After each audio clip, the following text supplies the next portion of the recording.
Golondrina que te fuiste de mi lado para siempre, este invierno de tu ausencia me consume sin piedad.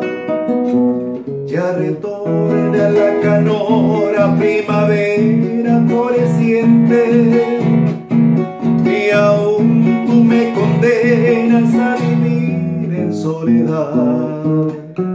Volvieron las aves trinando a sus nidos, ya vuelven las flores, pero no mi amor. Colores y aromas, luces y sonidos, repiten sus fiestas frente a mi dolor.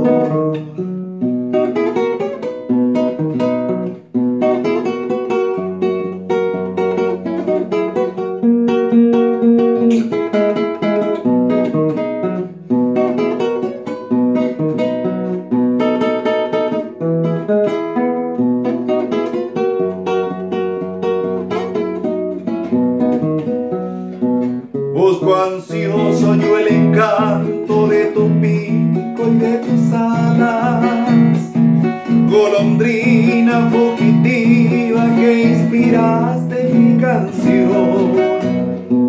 Voy a solas rociando con mis lágrimas amargas esta larga noche triste de mi enfermo corazón.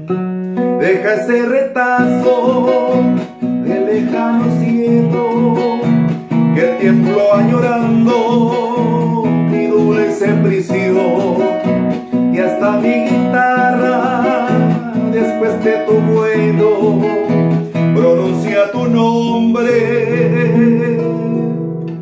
al ver mi aflicción.